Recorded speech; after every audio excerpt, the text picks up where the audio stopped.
Kalau dari nenek moyang dulu, mereka selalu bilang, "Ula lupa tanah kemulihan do," katanya.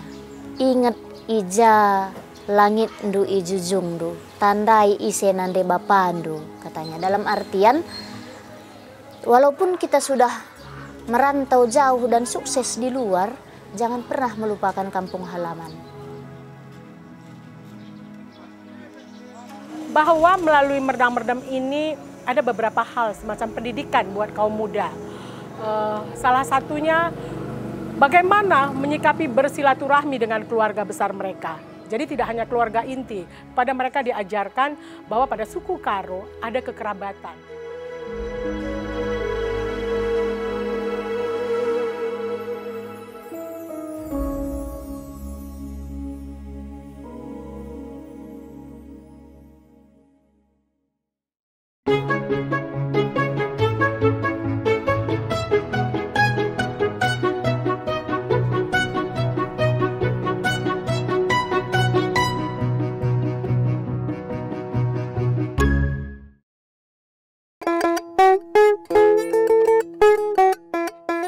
Kabupaten Karo, Sumatera Utara, memiliki sejuta kisah sejarah, alam, dan budayanya. Sama seperti namanya, wilayah yang terkenal dengan hasil pertanian ini dihuni oleh mayoritas suku Karo. Kabupaten Karo terdiri dari 17 kecamatan. Semuanya memiliki hasil bumi yang melimpah saat memasuki musim panen. Seperti Kecamatan Tiga Binanga yang terkenal sebagai penghasil jagung dan kakao. Kalau kita di Kecamatan Tiga Binanga, mayoritas petani jagung, kemiri, sama coklat. Iya, kalau di daerah Tiga Binanga, Singalor Lau katanya, itu memang terkenal. Karena kalau dibawa ke luar juga, pH jagung itu di sini sama di tempat lain jauh berbeda. Ya, jauh berbeda pH-nya. Tingkat kekeringannya itu jauh berbeda.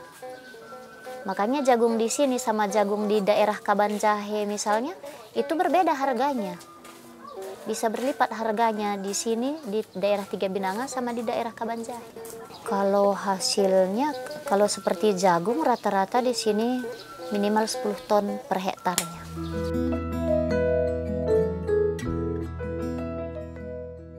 Kecamatan Tiga Binanga akrab dengan sebutan desa penghasil jagung terbaik. Pada tahun 2007, dibangun Monumen Tugu Jagung di kecamatan ini sebagai ikon wilayah Tiga Binanga.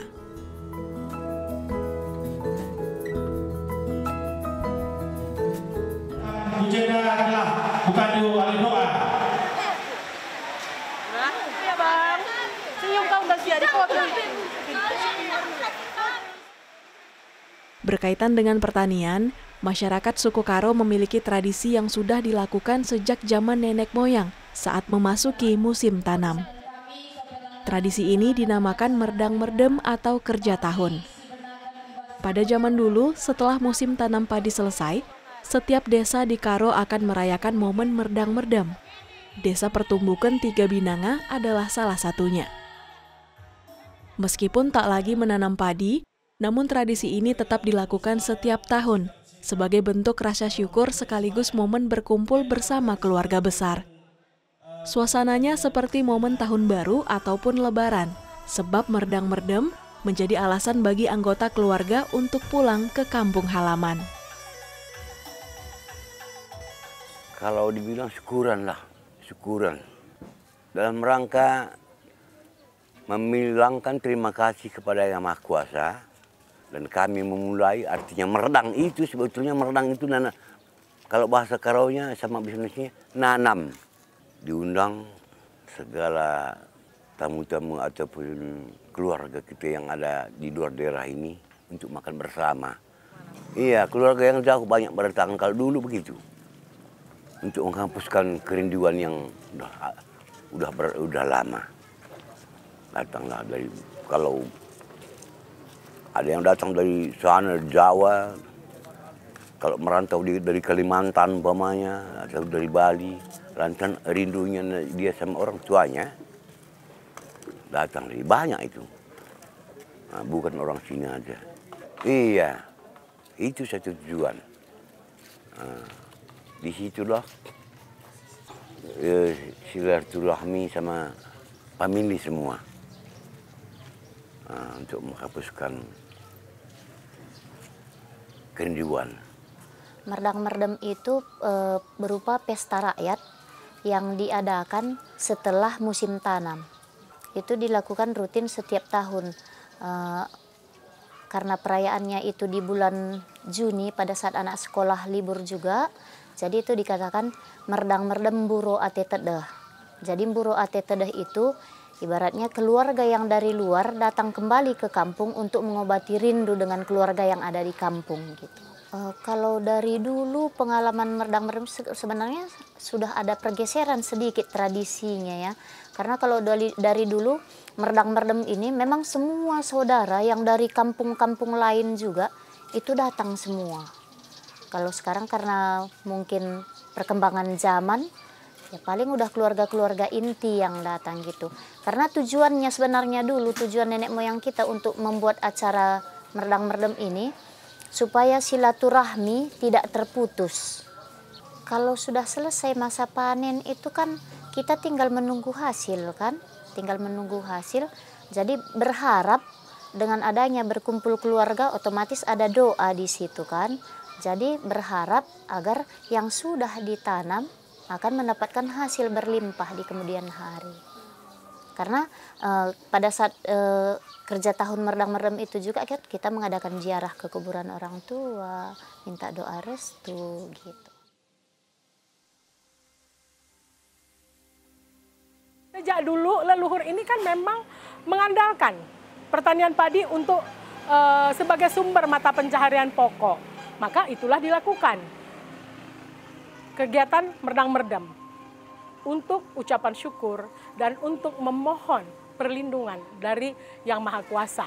Dan juga dia ingin menjaga relasi yang baik dengan kekuatan-kekuatan yang ada di sekitar mereka yang bersifat supranatural.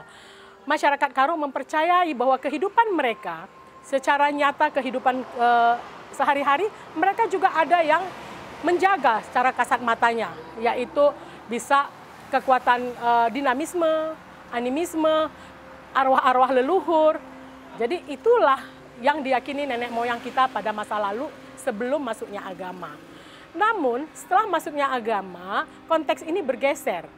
Kalau dahulu konteks religi yang utama diikuti dengan konteks relasi ataupun memperkuat silaturahmi dan kemudian entertain atau hiburan. Kini konteks religi ini sudah mengalami pergeseran. Sekarang ini tetap dilaksanakan. Padi sudah jarang ditemukan di sini. Malah lebih banyak pertanian jagung kan. Tetapi rasa syukur itu tetap ada. Mungkin sudah digeser dengan tanaman jagung dan lain-lain tadi. Tapi kemudian yang kuat lagi adalah untuk relasinya, silaturahminya kepada saudara-saudara yang ada di desa ini maupun yang ada di luar desa.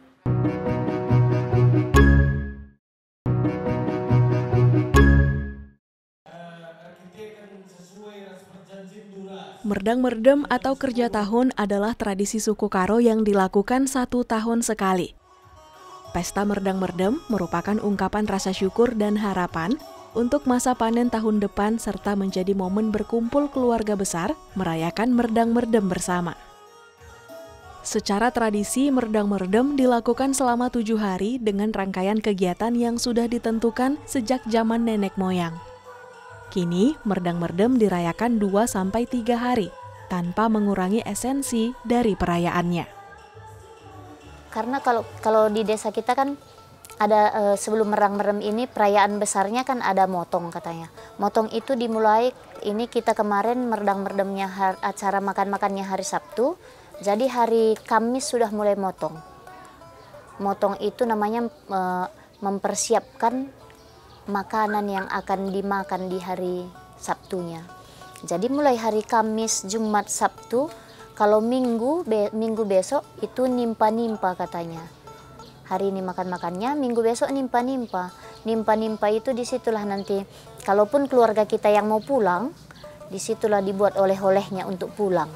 Itu tetap dasarnya semua itu, karena rasa syukur, makanya sampai ada dibuat acara seperti ini. Pada hari terakhir perayaan Merdang Merdem, Masyarakat suku Karo biasanya akan membuat cimpa, makanan tradisional khas suku Karo yang terbuat dari beras ketan, gula aren, dan kelapa. Cimpa akan disajikan untuk disantap bersama dan juga menjadi buah tangan untuk keluarga atau kerabat yang akan kembali ke daerah asalnya. Pesta Tahun Merdang Merdem juga menjadi wadah bagi generasi muda suku Karo untuk belajar dan mengenal tradisi. Di desa pertumbukan ini, generasi mudalah yang berperan untuk merancang hingga menjadi pengisi acara dengan menari tarian tradisional Karo. Kalau di acara Merdang Merdem itu, kalau di desa kita ini ya kita buat seperti tadi malam ada di Jambur kita gendang guru-guru aron itu. Guru-guru aron itu untuk mempertemukan muda-mudi. Itulah. Kalau di tradisi adat Karo, orang Karo pada saat acara seperti kemarin ada di Jambur itu yang gendang-gendang itu, acara yang nari-nari, itulah mempertemukan, kalau di Karo impal katanya. Impal kalau di orang Batak pariban katanya kan. Nah, disitulah dipertemukan mereka gitu. Ibaratnya cari jodoh gitulah. Ya, benar sekali ya. Bahwa melalui Merdang Merdem ini ada beberapa hal semacam pendidikan buat kaum muda. Salah satunya bagaimana menyikapi bersilaturahmi dengan keluarga besar mereka. Jadi tidak hanya keluarga inti, pada mereka diajarkan bahwa pada suku Karo ada kekerabatan. Ada yang disebut dengan kalimbubu, anak beru, sembuya. Jadi dia diperkenalkan dengan itu. Begitu juga dengan tutur sapa, sopan santun. Kemudian mungkin kita juga melihat di dalam kegiatan Merdang Merdem ada yang disebut dengan guru-guru aron. Nah, guru-guru aron ini adalah semacam acara hiburan, pelengkap dari kerja tahun ataupun Merdang Merdem. Di sini juga ada sarana pendidikannya untuk kaum muda. Kaum muda itu diajari untuk bagaimana bekerja sama, bagaimana mereka punya kesopanan, bagaimana mereka mengetahui aturan-aturan atau tata krama. Kerjasama misalnya, dari awal direncanakan guru-guru aron, mereka itu harus berdiskusi bagaimana, kapan, siapa yang dipanggil untuk menjadi perkolong-kolong, pemain musik, lalu dananya dari mana, lalu nanti siapa yang akan membuat pentas atau disebut dengan batar-batarnya, lalu siapa yang menjadi ketua dan lain-lain. Kemudian dari segi kesantunan, itu adalah cara berpakaian salah satu. Salah satunya mereka jadi mengenal bagaimana baju-baju adat atau pakaian adat Karo itu, apa yang digunakan. Bahwa kalau menari lelaki harus memakai sarung, mengapa? Bahwa lelaki juga mengenakan bekabuluh, mengapa? Dan wanitanya juga mengapa berselendang, mengapa juga harus disampirkan ke bahu mereka, diikatkan. Itu semua kesantunan, menjaga aurat agar tidak terlihat menyepelekan orang-orang yang ada di sekitar. Sedangkan secara kita bilang aturan-aturan, mereka juga diajarkan dengan siapa mereka boleh berpasangan. Karena bukan hanya pria dan wanita saja berlainan jenis boleh menari bersama. Tetapi ada aturan adat yang mengizinkan dia boleh menari dengan siapa dan dilarang keras menari dengan mungkin satu marga ataupun yang ibunya bersamaan berunya.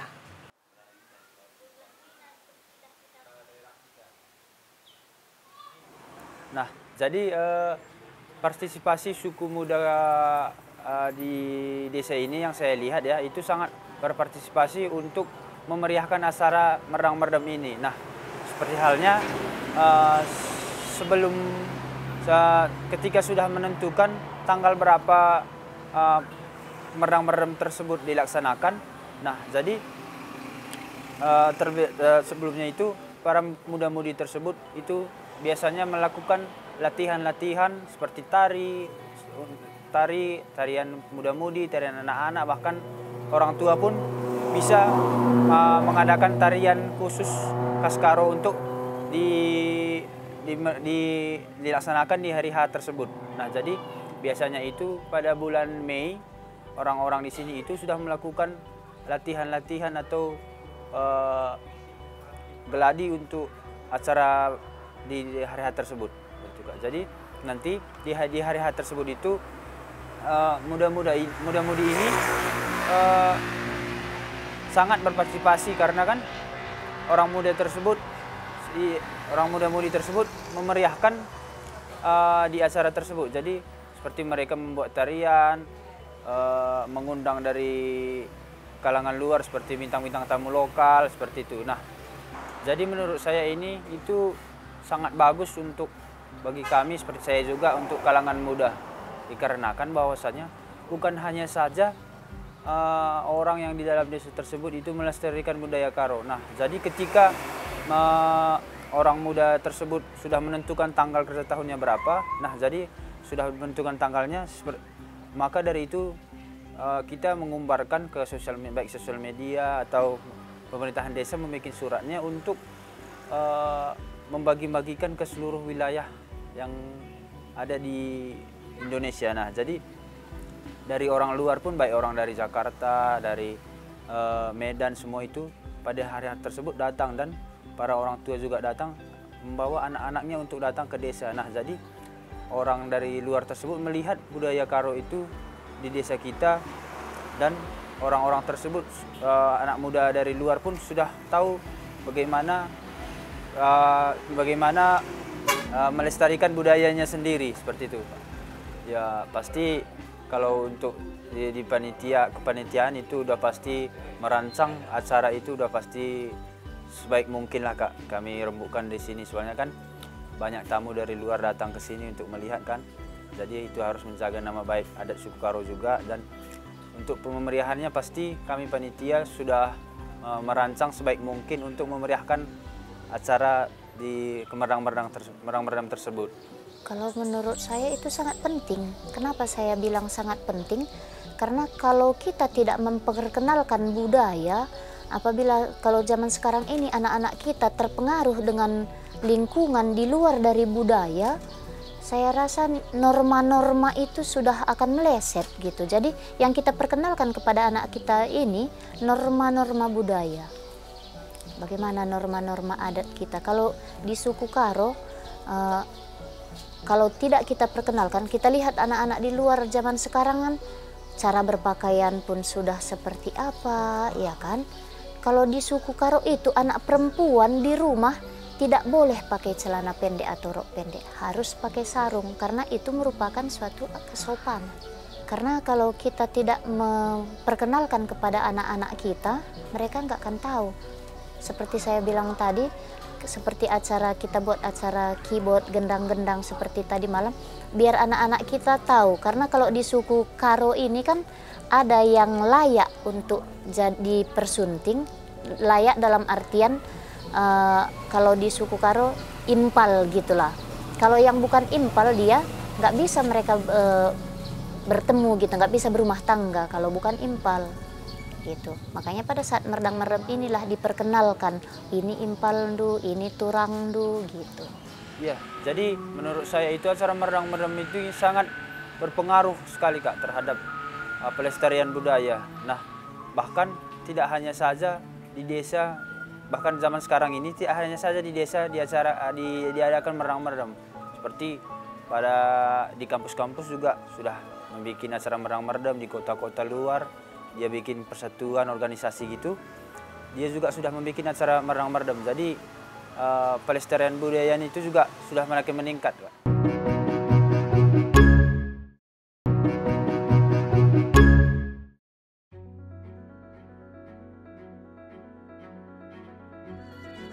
Pesta Kerja Tahun Suku Karo menjadi momen yang ditunggu oleh masyarakat. Bukan hanya bagi masyarakat Karo, namun juga bagi seluruh kerabat yang berasal dari beragam suku dan daerah.